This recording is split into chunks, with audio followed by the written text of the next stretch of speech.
Meu amigo Clayton, Ô, pastor Oziano, como está você? Tudo certo? tudo certo, meu amigo? Prazer grande receber você aqui nessa conversa na página do Stadec.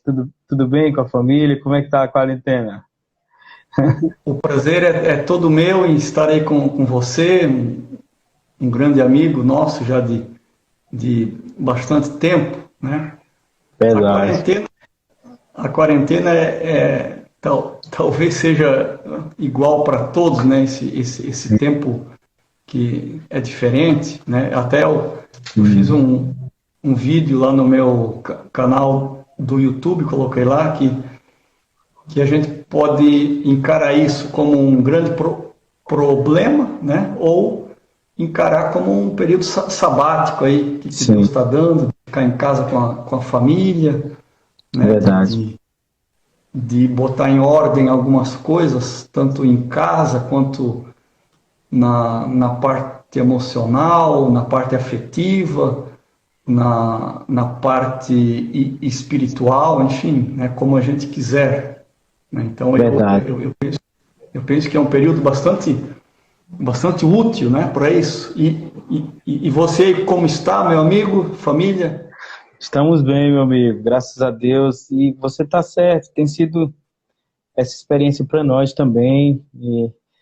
Você já terminou a sua jornada do doutorado. Para mim, acabou sendo uma oportunidade de poder dedicar um tempo Pois é. mais exclusivo para avançar um pouco mais com a tese, que já os prazos tudo estourados, e Você, aí foi bom, tá sendo bom por esse motivo. que legal. Você fez já a qualificação, né? Minha qualificação vai ser agora, o prazo da qualificação está estourado por conta de uma situação de troca de orientador, mas ela vai ser agora em julho e a defesa em dezembro. Então, assim, Ah, um tempo muito curto a distância da qualificação para o doutorado. aham. Enquanto o pessoal está entrando aqui, nós tivemos 10 minutinhos enquanto a gente estava ajustando aqui as mídias. Eu queria só fazer aqui uma introdução, meu amigo, para a gente poder iniciar a nossa conversa. Gente, boa noite a todos. É um prazer poder estar aqui nessa live com meu amigo Clayton. O pastor Clayton é um grande amigo que tem caminhado e militado na área da educação, não só educação teológica, mas educação como um tema mais abrangente, porque ele é diretor de faculdade teológica, mas também de colégio, tem uma atuação nesse sentido. Nossos caminhos assim se encontraram nos últimos anos justamente nessa área da educação, em encontros nacionais, dois encontros no Rio de Janeiro. Primeiro a gente esteve junto acho que foi na CPAD, depois a gente esteve junto também na FAECAD, e aí juntos nós trabalhamos também num comitê que que elaborou aí eu diria assim, os primeiros passos do projeto que se consolidou na rede na rede Assembleia de Ensino, que é um projeto que inclusive já aprovado pela convenção e inclusive já com escolas sendo credenciadas. No caso, a primeira foi inclusive aqui no estado do Ceará, e foi nessa ocasião de compor esse comitê que eu tive mais contato com o Cláudio, a gente trocou ideia, conversamos, e eu tenho uma alegria de poder recebê-lo aqui nessa live. Nós estamos no ano de comemoração de 25 anos do STADEC, Seminário Teológico aqui do Ceará, e nós queríamos coroar esse ano com esses momentos, né, com teólogos, gente que pensa em teologia, que milita na educação, e nada melhor do que abrir essa série de lives com o Clyde para tratar de educação teológica, porque esse também é um elemento comum que há entre nós. Foi o meu tema na dissertação do mestrado e foi o tema dele no doutorado dele. Então ele tem uma área, uma pesquisa muito densa nesse tema da educação. E eu queria começar, Cláudio, que você se apresenta para a gente, para os nossos alunos, para os nossos amigos que estão acompanhando agora a live. Fala um pouquinho quem é o Cláudio, o que você faz na sua atividade profissional, ministerial, para a gente poder começar essa conversa. Uhum. Bem, quero te agradecer mais uma vez, Rosiano, pelo convite amável, né, que você fez. Como você falou, a gente já se conhece há um bom tempo. A jornada nossa, ela se cruza na pesquisa que a gente fez, né? E quando eu fiz o doutorado, a minha tese, eu usei bastante a dissertação tua de mestrado, muito bem escrita, muito clara, né? Uma pesquisa muito bem feita. E eu usei bastante a dissertação, né? Foi um trabalho muito bom. Eu quero também aproveitar aqui e dar os parabéns ao Stadec, né? Os 25 anos do Stadec. Sim. A gente sabe que, né, a gente vai estar falando sobre isso mais à frente, mas a gente sabe que a jornada teológica das Assembleias de Deus sempre teve altos e baixos, né? E uma instituição comemorando 25 anos é uma coisa muito boa mesmo, né? Então, quero dar os parabéns e também me sinto honrado, porque, pelo que eu estou vendo, eu estou sendo o primeiro convidado aí, né, nessa comemoração especial dos 25 anos. Para mim é uma alegria imensa poder estar atendendo ao convite seu e com certeza também o Breno deve estar por aí. O Breno também é nosso amigo. Um grande abraço também ao Breno. Bom, o trabalho meu aqui em Joinville, Santa Catarina, é um trabalho que tem a ver com educação, né, e assistência social. Eu sou o diretor do colégio, que é ligado à igreja, né? Então nós atendemos desde as crianças da educação infantil com 3 anos até os alunos do 9º ano. O ensino médio já está autorizado, mas ainda não iniciamos por problema de espaço físico, mas isso aí logo vai estar resolvido, e também começaremos com o ensino médio. E também sou o diretor da faculdade teológica aqui da igreja, chamada Faculdade Refidim, né, que é uma instituição que oferece um curso à distância reconhecido pelo MEC. Né? Essa instituição já existe há muitos anos, também há mais de 30 anos, né?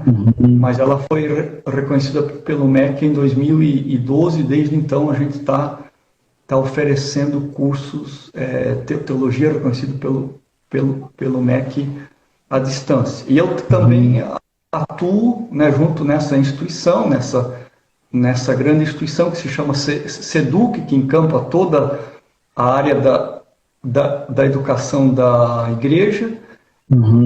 A gente também atua com assistência social, né? Então nós temos curso de costura para mulheres em situação de risco social, e atendemos também com cestas básicas e outras coisas mais, mas também temos um importante trabalho numa comunidade carente aqui em Joinville, onde nós atendemos crianças e adolescentes em situação de risco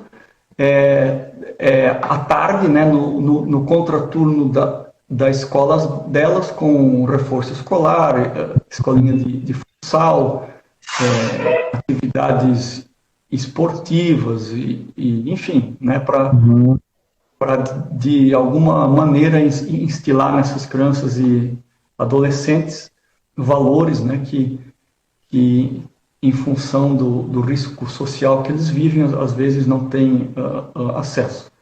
E além disso, também sou autor da CPAD, de lições bíblicas, e a pandemia ainda não estava aí. Eu viajava aí a várias partes do Brasil, a convite, em conferências, inclusive, acho que foi em fevereiro ou março que eu estive aí na tua terra.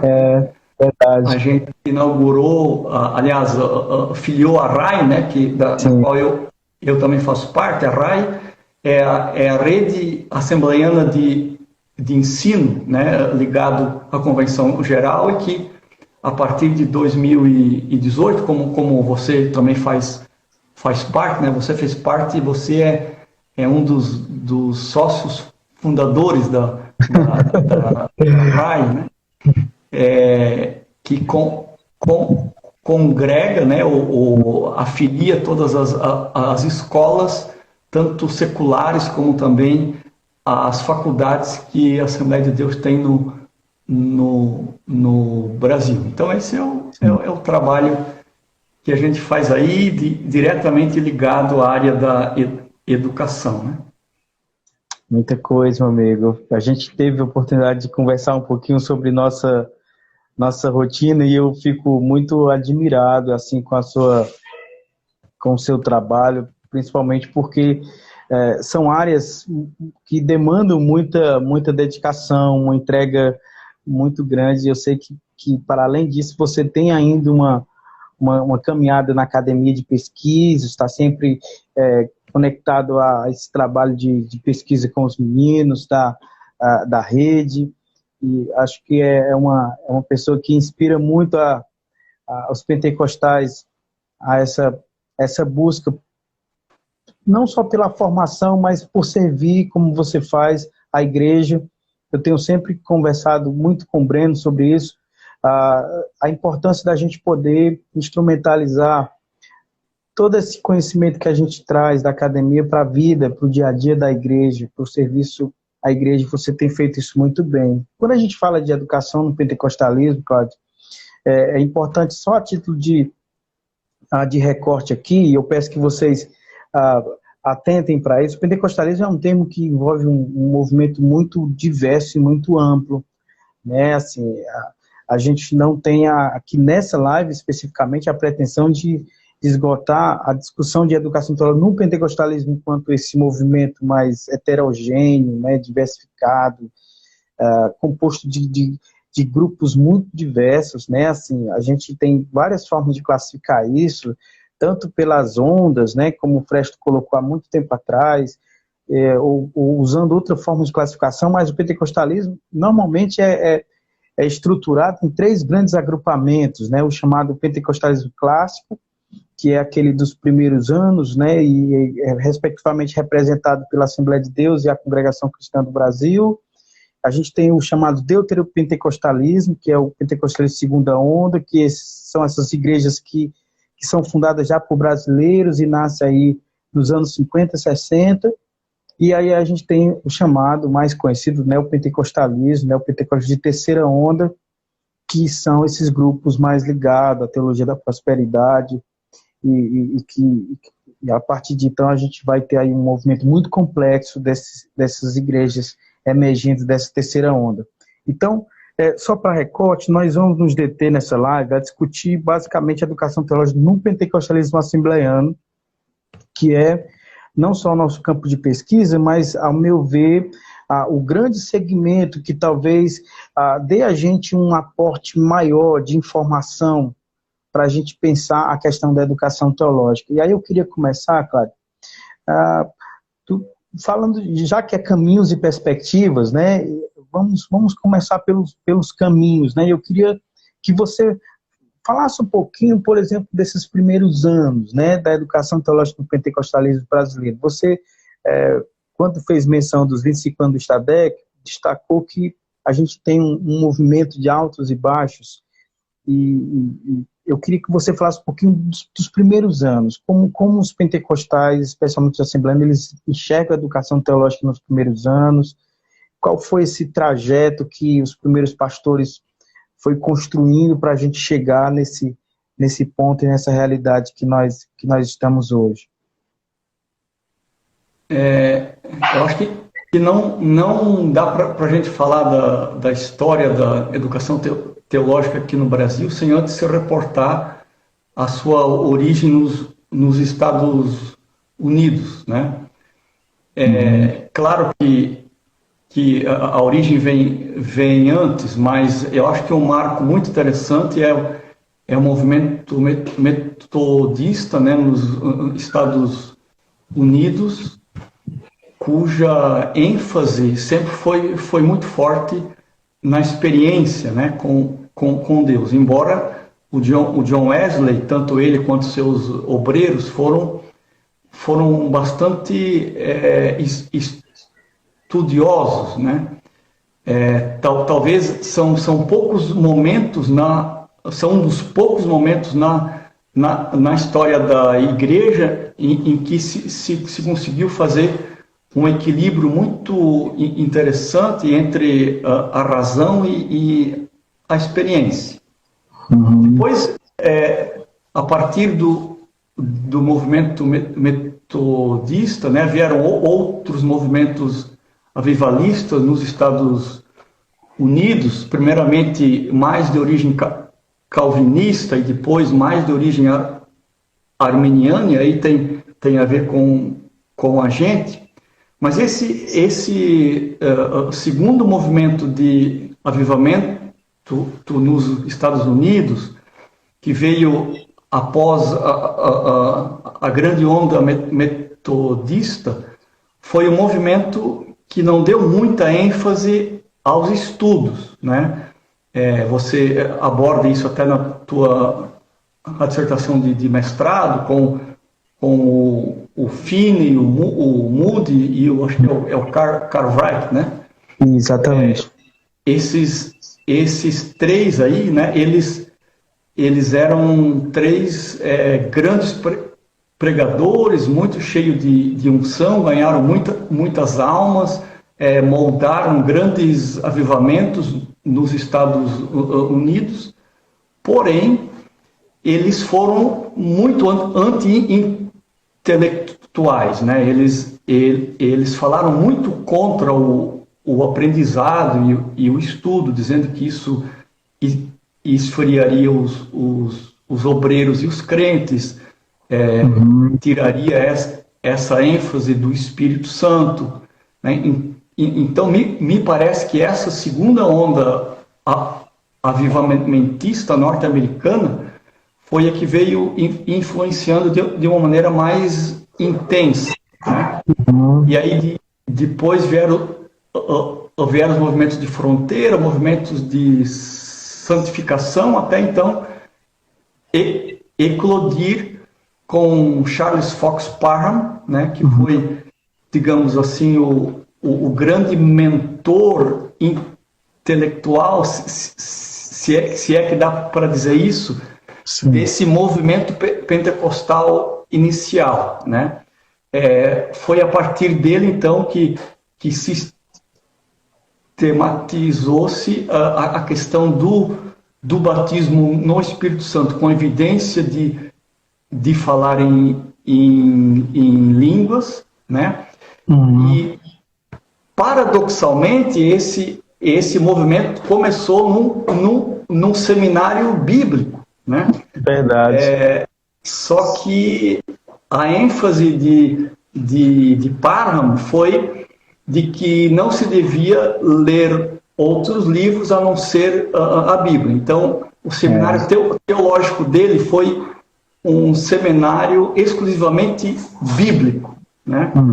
E aí foi, então, a partir dos estudos dele e dos alunos dele que se reuniram para estudar o livro de Atos e também fazerem as vigílias, que na noite de 1º de janeiro de 1901, né, a primeira pessoa nesse novo pentecostalismo clássico recebeu o batismo no Espírito Santo e o nome dela era Agnes Osborne.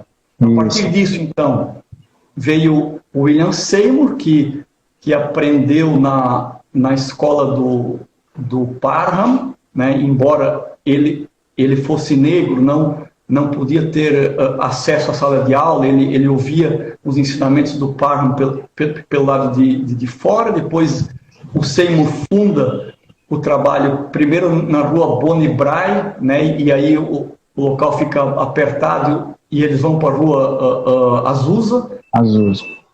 É nessa rua Azusa que começa a conexão com o Brasil. Se bem que os fundadores do pentecostalismo brasileiro, tanto o Francesco quanto o Daniel Berg e Gunnar Wingren não tiveram acesso à igreja da Rua Azusa. Quem teve acesso à Rua Azusa foi o pastor Durham, que influenciou a maneira como Daniel Berg e Gunnar Wingren entenderam o pentecostalismo que vieram instalar aqui no Brasil. Então, o Durham recebe o batismo no Espírito Santo com William Seymour na Rua Azusa, depois ele vai para Chicago e abre o movimento dele, ou a igreja que da qual ele já era obreiro, e aí nessa igreja em Chicago é onde, eu não lembro agora qual dos dois, acho que foi o Gunnar, recebe o batismo no Espírito Santo em Chicago, e aí que tem a influência, então, aqui no Brasil. Eu estou dizendo isso para dizer o quê? De que o pentecostalismo brasileiro é oriundo dessa fonte norte-americana, né, que era anti-intelectual, né, mas também é oriunda da vertente sueca. Embora o Gunnar Wingren fosse estudado, ele fez o seminário teológico durante 5 anos, o Daniel Berg não era, mas eles trazem aqui para o Brasil aquela ideia sueca de que a igreja oficial da Suécia, que naquela época era a luterana, era uma igreja excessivamente clerical, intelectualizada, oficial, politicamente envolvida e, portanto, não conseguia atingir o pessoal mais simples, né? Sim. E como o Daniel Berg e Gunnar Wingren, quando vieram aqui para o Brasil, um país com 75% de analfabetos, né? Obviamente, eles optaram, né, tanto por questões políticas da Suécia, tanto quanto pela herança anti-intelectual norte-americana, também por causa do povo brasileiro, né, que era um povo pobre e letrado. Sim. E eles então começam esse pentecostalismo apenas baseado na Bíblia e na experiência, né? Então essa é a origem, né, digamos assim, desse não estudo teológico inicial que havia nas assembleias de Deus aqui no Brasil. Agora, é interessante, Ozeano, que apesar desse anti-intelectualismo inicial, houve uma grande produção escrita, né, inicial, tanto pelo Gunnar Wingren quanto pela Frida, né, que era a esposa do Gunnar. E aí,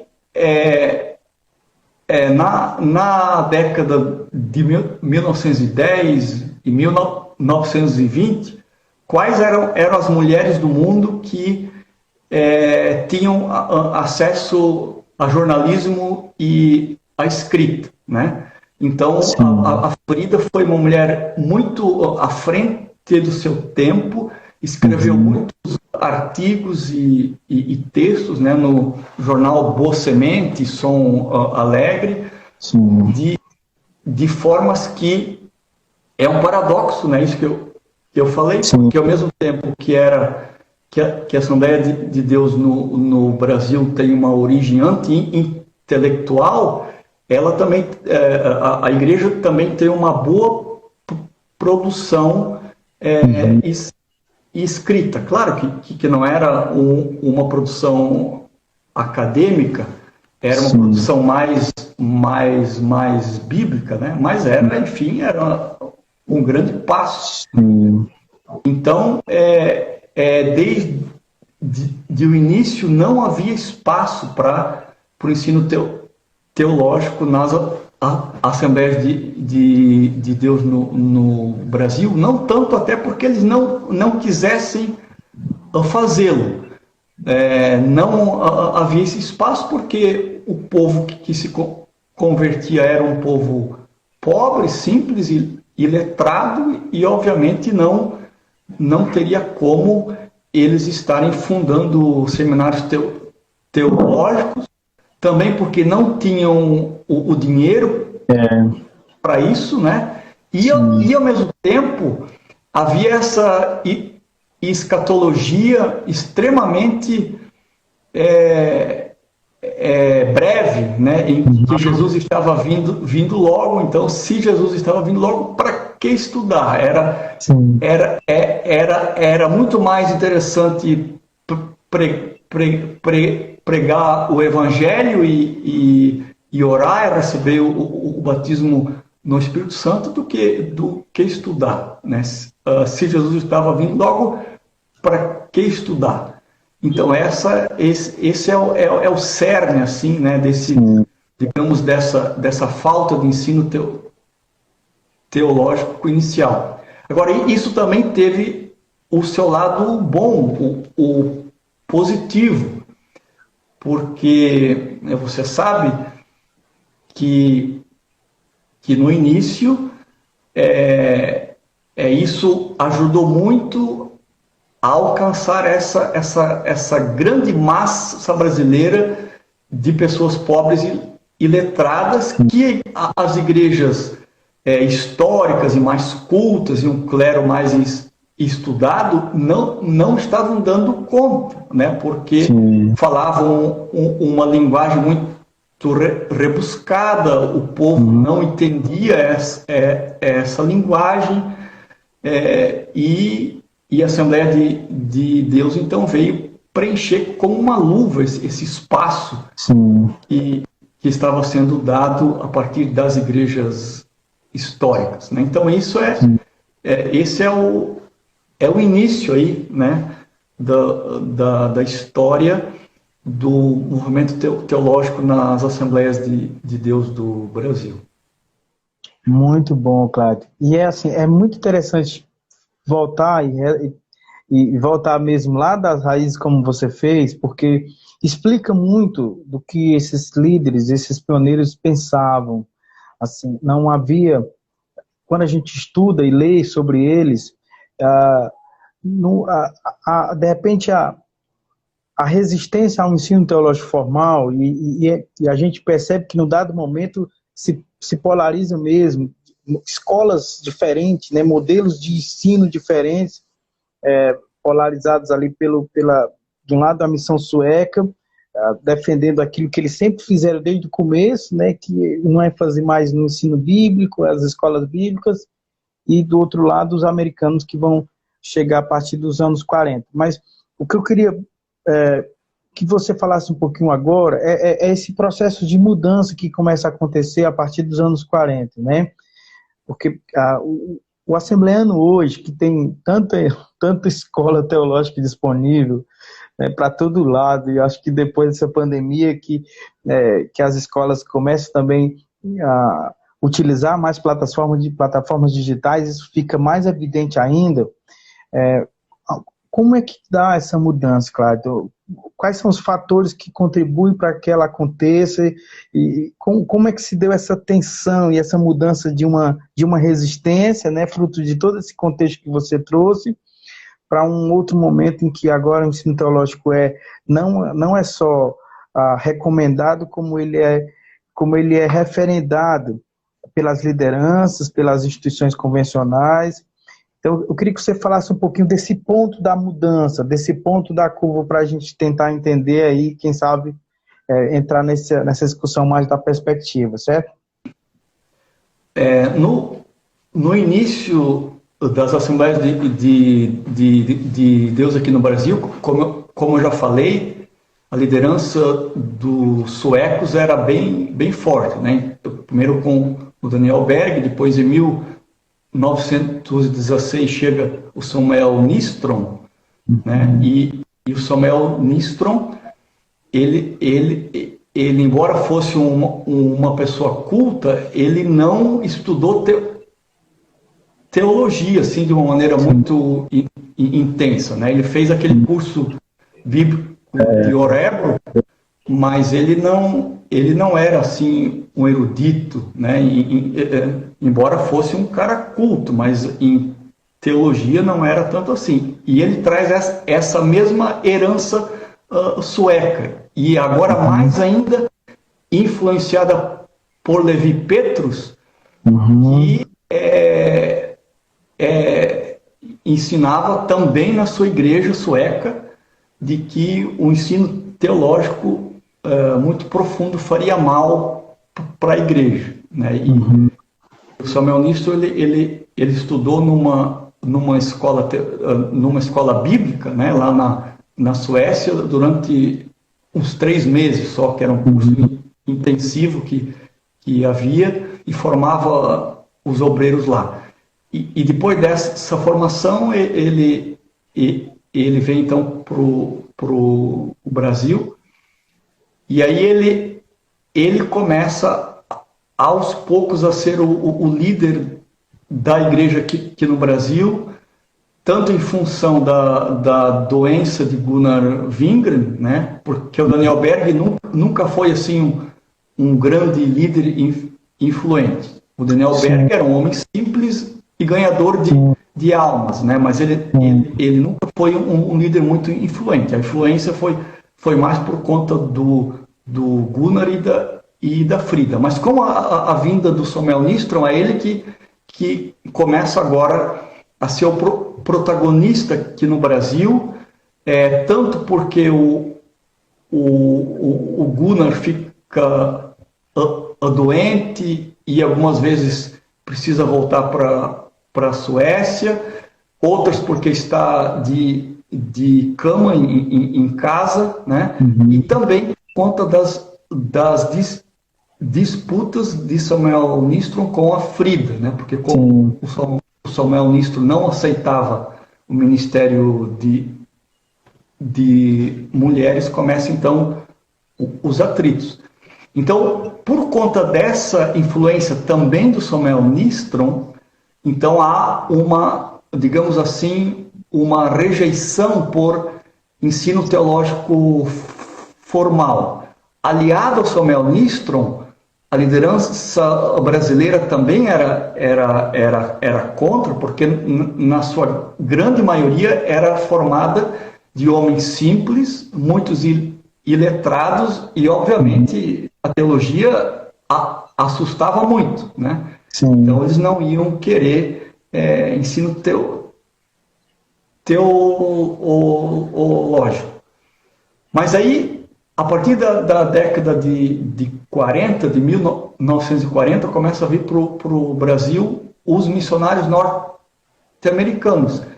E nessa época, o pentecostalismo norte-americano havia passado uma profunda transformação, porque eles começaram a investir bastante em seminários teológicos, né, e ensino teológico mais profundo.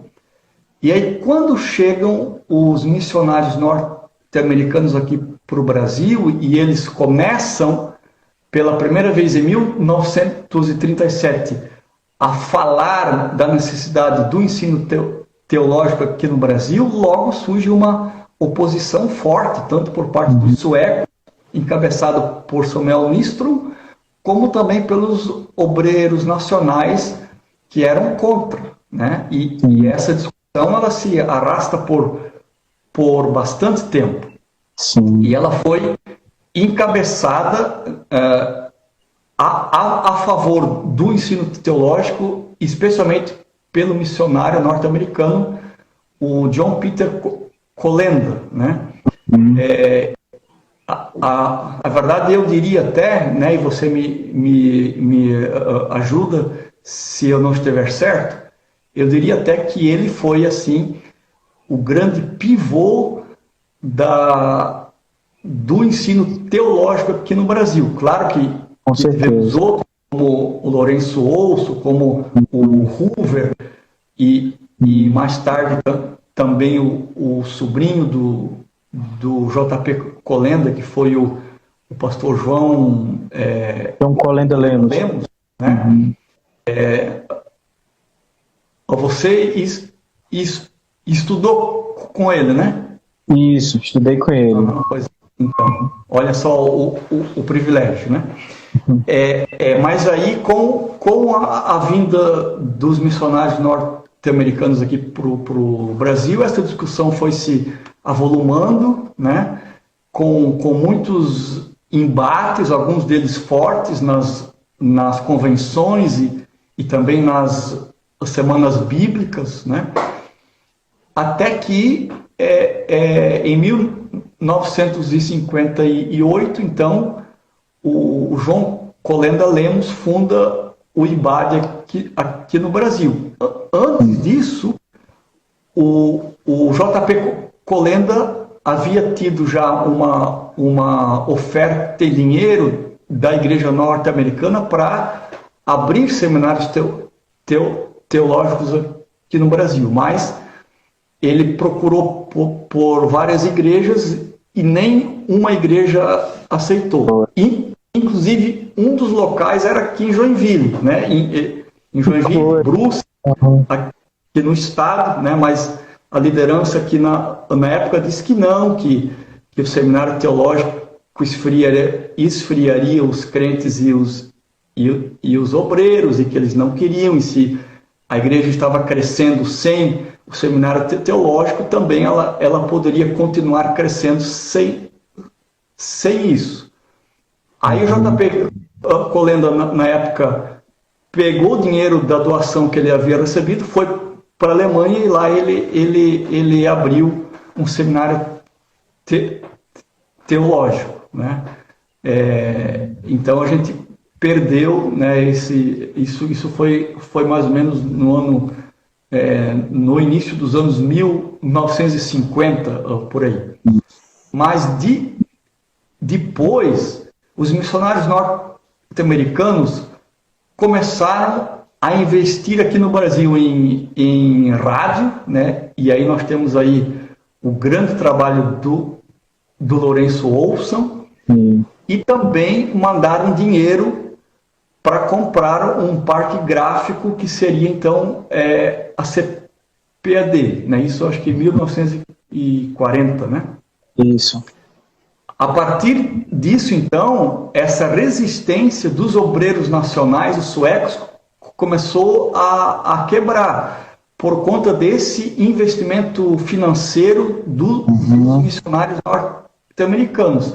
Até que depois o João Colenda Lemos apresentou novamente a proposta, várias vezes, aliás, até que finalmente em 47, bom, agora eu não me lembro, mas até que finalmente foi aprovado, né, a instalação do seminário teológico aqui no Brasil. Aí, por isso, então, em 1958, o João Colenda Lemos funda em Pindamonhangaba o IBAD, que viria a ser o primeiro instituto bíblico das Assembleias de Deus no Brasil, embora as aulas começaram em 1959.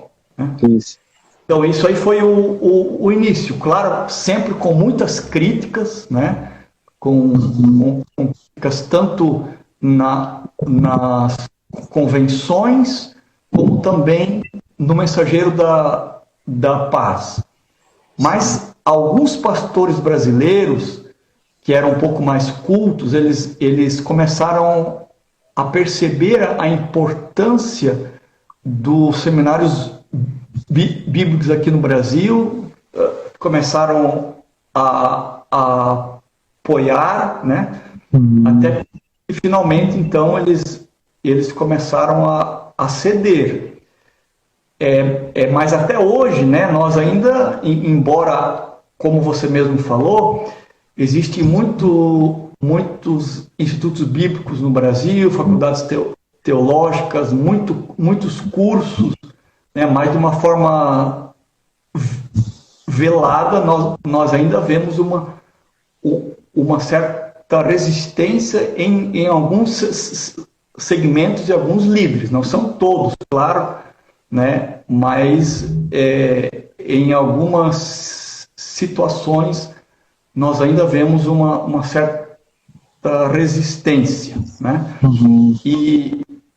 Mas a grande explosão do ensino teológico nas Assembleias de Deus aqui no Brasil se deu em 1979 com a criação da ETAD, né? Então, aquele projeto muito interessante que o pastor Bernardo Johnson instalou aqui no Brasil.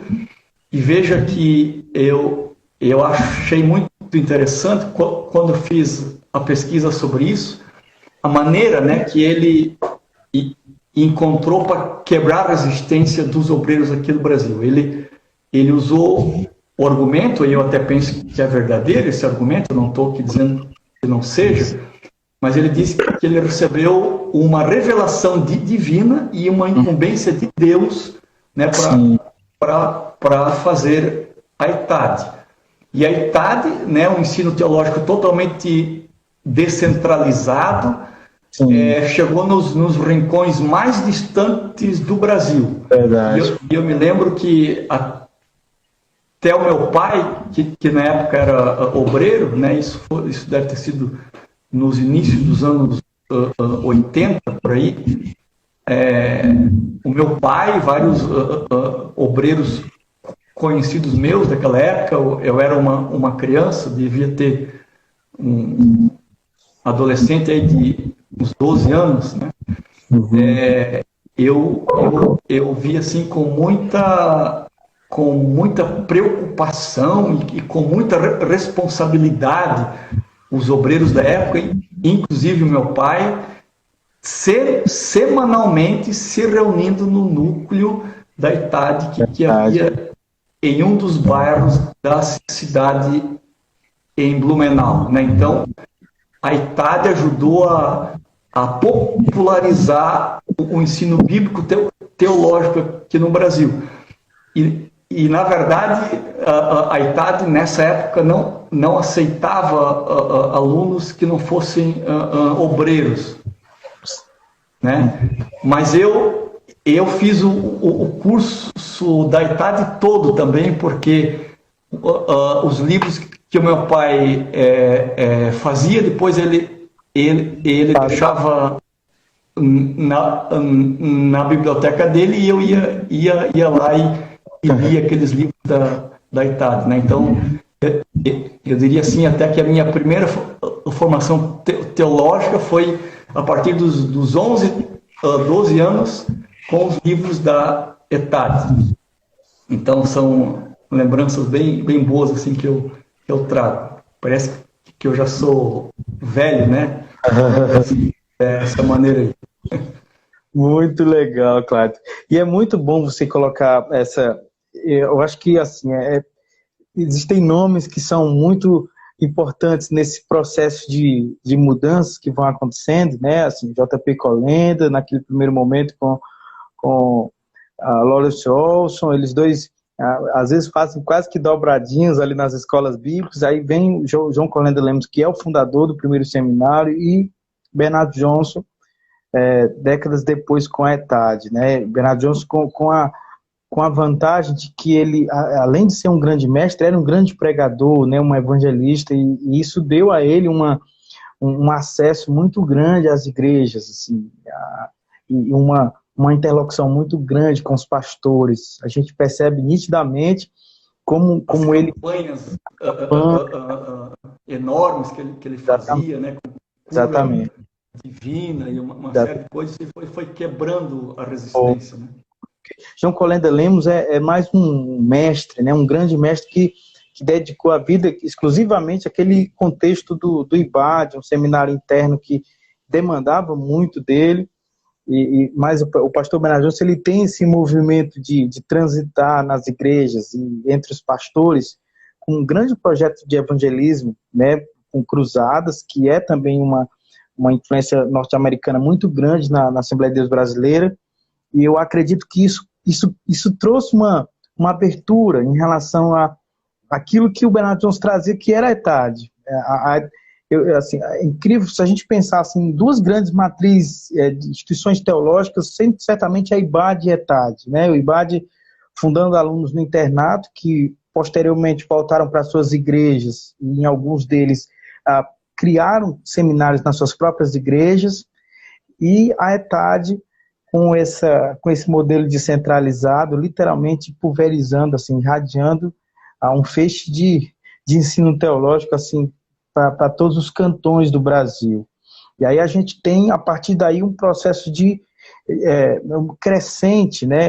Tanto nas minhas pesquisas como na sua, a gente identificou nesses anos, final dos anos 70, 80, um boom de instituições teológicas, né? As igrejas começam a criar escolas com esses alunos formados, né, em Pindas e outros também que trabalhavam com os núcleos da ETAD. Aqui no Ceará, a ETAD tem uma importância grande nesse sentido. A ETAD está ali na verdade, o começo do Estadec é uma espécie de passo seguinte, aquilo que antes era a ETAD, era um núcleo da ETAD.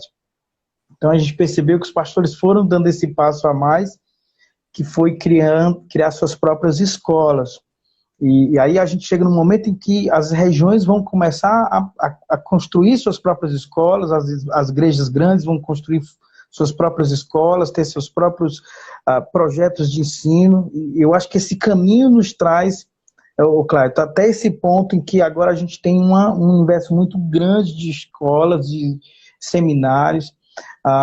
Esse tempo de resistência mais declarado, ele passou, embora que haja uma resistência velada. A gente percebe que certos discursos que estavam lá no começo, é como se eles caminhassem no imaginário, e a gente percebe, a gente ouve, assim, às vezes um homem de 40 anos falando, assim, quase com os mesmos termos que um líder, um pastor falava nos anos 40, assim, como resistindo, né, educação, argumentando, por exemplo, a questão de que a educação teológica esfria, de que a educação teológica vai dividir a igreja. Havia muito esse discurso, né? Tem um missionário... Isso para não dizer que eram os argumentos usados lá atrás por Moody e Finney, né? Sim, exatamente. É praticamente os mesmos discursos, né? Aquele livro Pentecostal de Coração e Mente, o Rick Nandes, exatamente, ele reconstrói um pouco esses discursos, e eles meio que perpassam o tempo, assim, transitando de gerações em gerações. E aí eu queria chegar aqui nesse ponto da perspectiva, certo? E aí, em pensar que ainda existem resquícios desse anti-intelectualismo velado, eu queria que você falasse um pouquinho como é que você enxerga ele hoje, quais são as faces dele, como é que ele se expressa hoje nas novas gerações que têm acesso à informação. Às vezes você vê uma pessoa falando contra o ensino teológico, mas ele é um acadêmico, ele tem uma formação no direito, ele tem uma formação na administração, e a gente tem lá atrás esse discurso, pastores defendendo outros cursos, mas sendo contra o ensino teológico.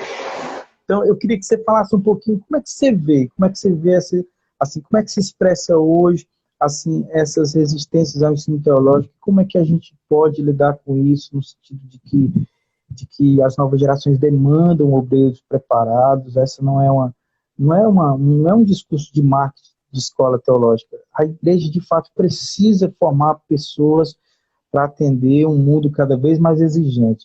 Eu queria que você fizesse uma análise desse cenário, para a gente tentar aqui discutir um pouco a questão de perspectiva, certo?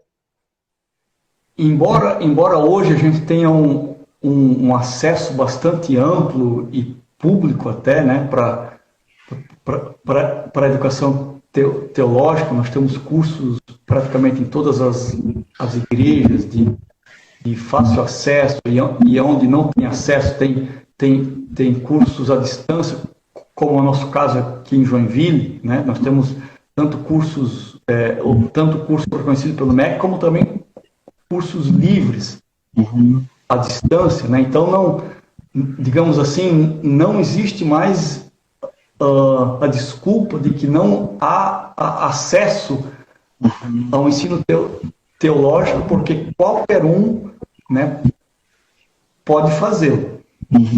Agora, o problema ocorreu em um momento em que as igrejas começaram a exigir dos seus obreiros, né, que para serem consagrados ao ministério, eles teriam que ter um curso teológico. Isso foi muito disseminado quando a ITAD veio aqui para o Brasil, né? Então, se falava muito de que, a partir de então, somente seria consagrado ao ministério quem tivesse ensino teológico. Mas a gente sabe que no início até valeu essa fala aí, mas depois essa fala foi sendo relaxada um pouco. E a gente sabe que, embora a maior parte das convenções estaduais aqui no Brasil e a geral também faça a exigência do ensino teológico para consagração dos obreiros e ordenação dos obreiros, a gente sabe que na prática isso não funciona assim, né? Tem bastante gente que é levada ao ministério com um conhecimento teológico mínimo ou até mesmo ausente. A teologia que eles sabem é aquela aprendida nos cultos e na escola dominical, ou mesmo, né, são pessoas talvez autodidatas, né, que estão estudando, mas isso não dá conta das exigências que a gente vê hoje em uma igreja do tamanho que é a Assembleia de Deus, né, que embora ainda alcance os estratos mais simples e pobres da sociedade, porém é uma igreja que há muitos anos já alcança também a classe B e C, né? Então é um povo um pouco mais culto, mas me parece que em boa parte, eu não digo que são todos, mas em boa parte a liderança não acompanhou esse progresso, digamos assim, né, que a sociedade e a igreja teve. É motivado primeiramente por esse, digamos, relaxamento que houve em não se exigir mais que a ordenação tivesse como requisito prévio o estudo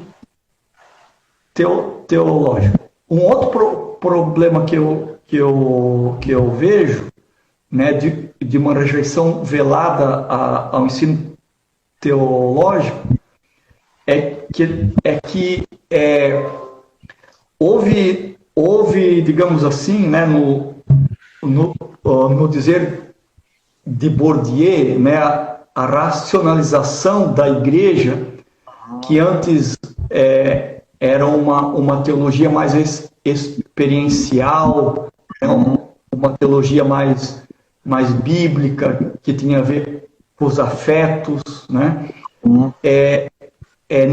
Não houve uma transição para uma racionalidade teológica, mas houve uma transição para uma racionalidade institucional, né? No sentido de que aquilo que a liderança pensa como sendo o ensino teológico é isso que tomou o lugar do ensino teológico em si, né? Então, não houve uma burocratização do carisma, né? Conforme Weber, no sentido teológico.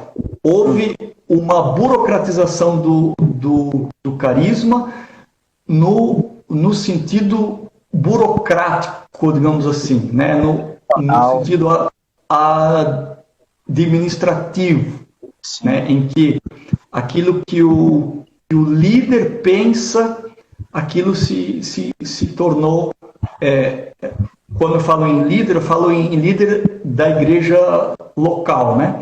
Aquilo que o líder pensa se tornou, então, ou tomou o lugar do ensino teológico.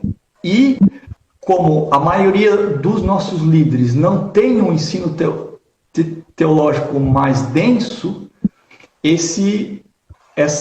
essa burocratização nem sempre se deu de maneira bíblico-teológica, mas sim de acordo com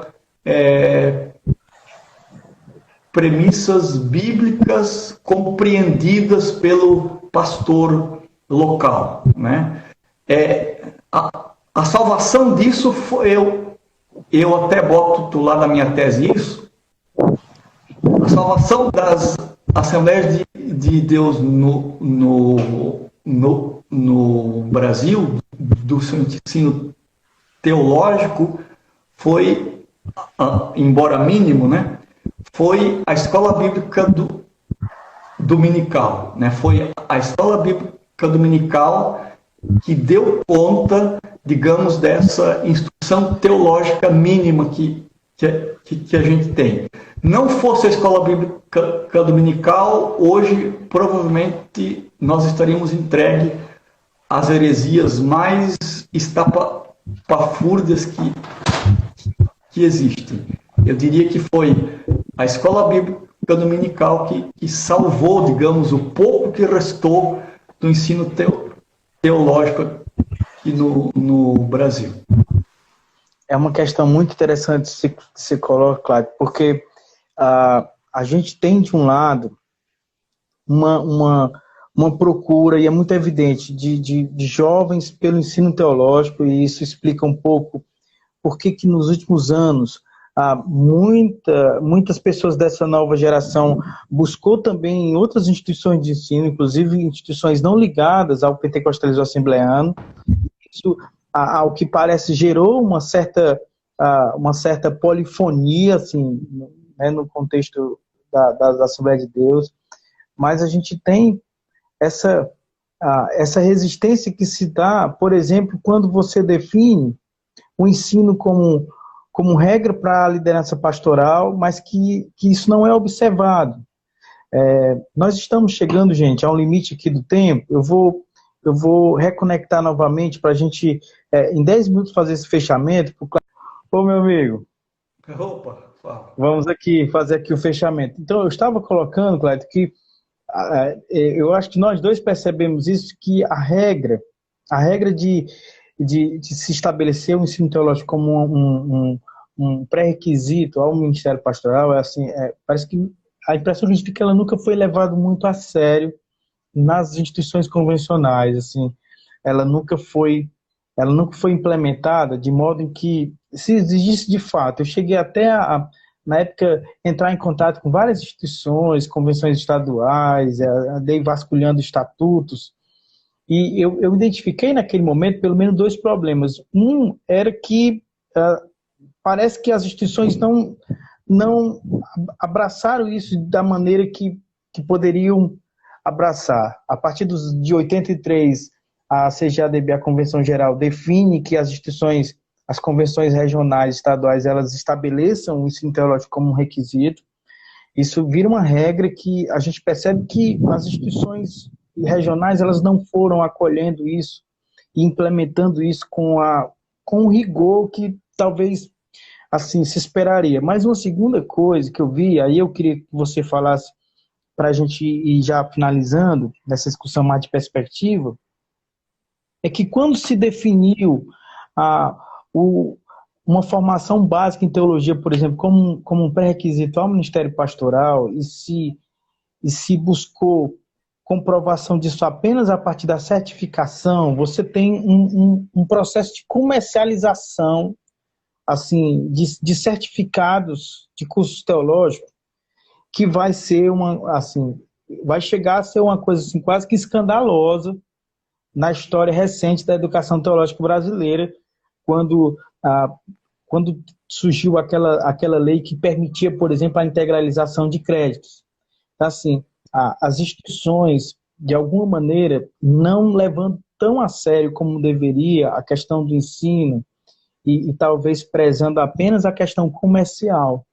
E aí você via, às vezes, pessoas preocupadas apenas com a questão do diploma, para no dia da consagração elas levarem lá a sua certificação e serem consagradas ao pastorado. E a gente percebia que esse foco mostrava que não se preocupava com a questão do ensino em si, o que foi aprendido, qual é o conteúdo que esse aspirante ao pastorado tem para a sua jornada, para a sua caminhada pastoral. Então, eu queria que você falasse um pouquinho, em termos de perspectiva, sobre isso, certo? Quais são os limites, né? Uma instituição de ensino, nós dois trabalhamos dirigindo instituições de ensino, ela demanda recursos, ela demanda investimentos, nem sempre esses recursos eles são acessíveis, e aí isso demanda da gente um grande esforço de buscar parcerias e buscar apoios. Aqui em Fortaleza, felizmente, graças a Deus, é um caso muito singular, tem uma liderança pastoral atualmente que investe muito no ensino, né, e tem sido um parceiro, um mantenedor praticamente do nosso seminário teológico. Isso dá a gente um pouco de liberdade no sentido da gente poder enxergar a questão da qualidade do ensino como um valor que a gente não pode negociar, mesmo assim, estando o tempo todo tentado a essas flexibilizações que por vezes as instituições de ensino elas são tentadas a negociar. Então, eu queria que você falasse um pouquinho de perspectiva. Como é que você vê hoje a educação teológica no pentecostalismo assembleano? O que você percebe, né, de característica dessa educação teológica? O que você imagina que sejam os desdobramentos dos próximos anos a partir dessa leitura que você faz da realidade atual? A gente teve alguns problemas bastante sérios, né, com a integralização de créditos, como você já falou. Ajudou bastante gente, né, que não tinha formação teológica, ter um curso superior, ok, mas como você mesmo disse, possibilitou muita coisa feia mesmo, né? Muita gente que não tem condições de ter um diploma, teve um diploma, né? Aqui em Joinville, a gente recebeu propostas das mais variadas, né? Teve até gente que ficou bravo comigo porque eu não aceitei determinadas coisas, né, que feriam a lei ou que iriam contra a nossa ética, né? Então até teve gente assim que não gostou muito, tal. Mas ou a gente faz um trabalho sério ou o próprio ensino teológico fica comprometido, porque afinal de contas nós estamos ensinando valores do reino, né? Os valores do reino são inegociáveis.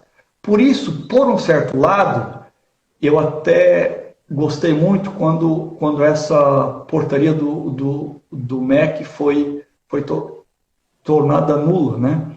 Porque daí não tem mais agora como fazer algumas fraudes aí. Embora, né, a gente sabe que tem bastante seminário teológico sério aqui no Brasil, né? Mas também tem uns e outros aí que não vale a pena o estudo neles, né? Graças a Deus eu conheço o trabalho teu aí, do Breno, né?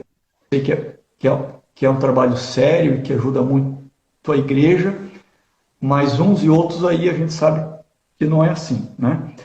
Aqui em Joinville, né, como eu falei, já antes, nós temos um seminário já há bastante anos, né, e tem formado bastante gente.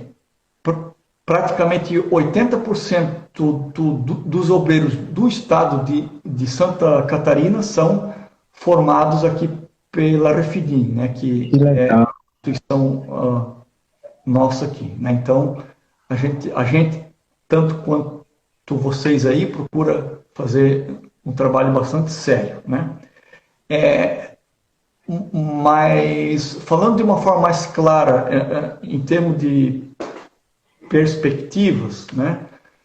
Eu vejo, como eu dizia antes, eu vejo bastante gente séria fazendo teologia aqui no Brasil, mas nós temos dois riscos, né, que nos rondam aí. Um é o fundamentalismo religioso, né, que rejeita, digamos, alguns estudos mais profundos sobre questões bíblicas e teológicas, né? E esse fundamentalismo é a herança desse anti-intelectualismo histórico aí que a gente traz, né? Isso é um problema. O outro lado é o liberalismo teológico, né? Existe um perigo muito grande nas assembleias de Deus aqui no Brasil, de que o liberalismo ele relativize aquilo que sempre foi uma questão basilar para a teologia assembleiana, que é a Bíblia, né? Então, a Bíblia sempre foi a nossa grande base teológica. E o liberalismo, ele infelizmente, ele questiona isso, né? E começa a botar em dúvida importantes questões que são caras para o pentecostalismo brasileiro. Agora, junto com o fundamentalismo, vem ainda um outro problema bastante sério que a gente vê, que é o cessacionismo, né? Nós temos aí vários ensinadores nas Assembleias de Deus que não passaram pela experiência do batismo no Espírito Santo ou não entenderam a necessidade dela, né? E estão sorrateiramente admitindo conteúdos cessacionistas que começam a ridicularizar e dizer que não é importante o batismo no Espírito Santo e a experiência e como também a manifestação dos dons, né? Esse é um perigo bastante sério que é oriundo do calvinismo, né? E nós vemos assim tomando bastante gente, especialmente os mais jovens, querendo convencê-los de que não é preciso a experiência com o Espírito Santo e, consequentemente, os dons, né? Então, esses são, digamos assim, são três perigos sérios que eu vejo.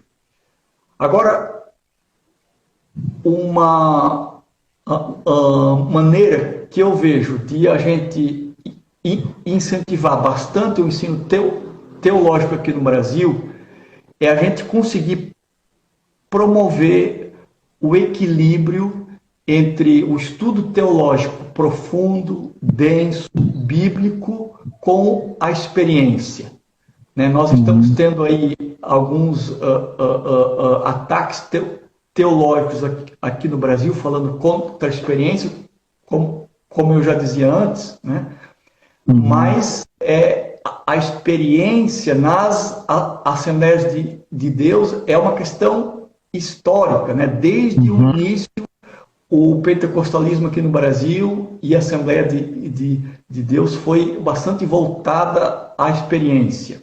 O problema se deu nessa transição, né, em que ao invés que a gente falava antes, ao invés de nós nos aprofundarmos no ensino teológico, nós nos racionalizamos para uma questão administrativa e institucional.